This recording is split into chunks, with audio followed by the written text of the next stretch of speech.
Margaret and H.A. Ray's Curious George and the Hot Air Balloon. This is George. George was a good little monkey and always very curious. He was on a trip with his friend, the man with the yellow hat. It was the end of their vacation and they wanted to make just 2 more stops. They were in South Dakota, so, of course, they went to see Mount Rushmore. George had never seen anything like it. These are the faces of 4 great presidents, a tour guide said: George Washington, Thomas Jefferson, Theodore Roosevelt, and Abraham Lincoln. Look, said a girl. There's something crawling on George Washington's head. The tour guide explained that some workers were making repairs to the faces. George watched the workers. Then he saw a helicopter fly by. It was taking tourists for a close-up look. George thought that would be fun. Maybe we can take a ride later, the man said, but now we need to leave or we'll be late for the hot air balloon race.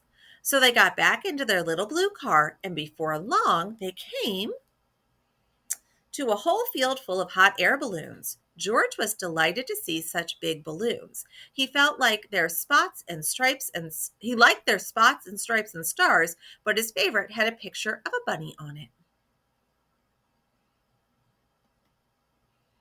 One balloon was not yet up in the air. Its owner was hurrying to fill it as a newspaper reporter took pictures. The man with the yellow hat watched the balloon on the ground, but George watched the balloons in the sky. He was curious. Why did they fly away? Then he saw the ropes. Oh, why didn't they fly away? Then he saw the ropes. A rope is a good thing to keep a balloon from flying away, thought George. A rope is a good thing to climb. Sometimes when a monkey sees something to climb, he can't help himself. He has to climb it. George thought he would climb just one rope, then quickly climb down. But when George climbed up, there was no way to climb back down. The rope had come undone, and there was only one place to go. Up, up, up went the balloon, and George went with it. George flew higher and higher, and the people below grew smaller and smaller. The man with the yellow hat was tiny. The newspaper reporter was too, and the owner of the balloon wasn't very big, but he was big enough for George to see that he was angry. George felt bad. He didn't mean to take the balloon. He didn't even know how to fly it. As the wind whisked him away, he wished he had someone to help him, but he was all alone. George climbed into the basket. When he looked around, he found he wasn't alone after all. The race was on, and he was in the lead. Together, the balloons flew across the field and over the forest. Now George was having fun. But before he knew it, George was alone again, and all the fun was gone. Flying by himself high in the sky, George was frightened. How would he ever get down, he wondered. Oh, if only he hadn't climbed that rope.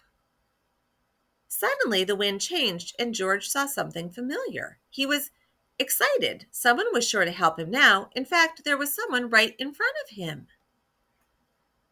It was one of the workers, and he was stranded on George Washington's nose. George was so happy to see the worker, he didn't notice how happy the worker was to see him. Slowly, the balloon floated closer. Would it come close enough? It did.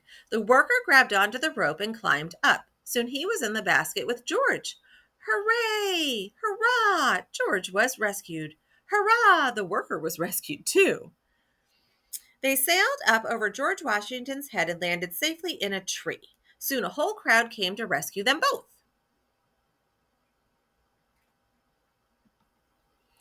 The man with the yellow hat was happy to see George.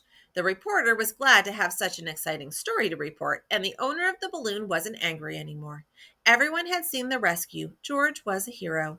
After the workers thanked him, George got a special treat. He got to ride in the helicopter.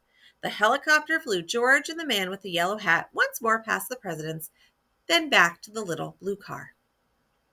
As they drove away, the man said, "That was some vacation, George." George agreed. It was an exciting vacation, but they were both very glad to go home.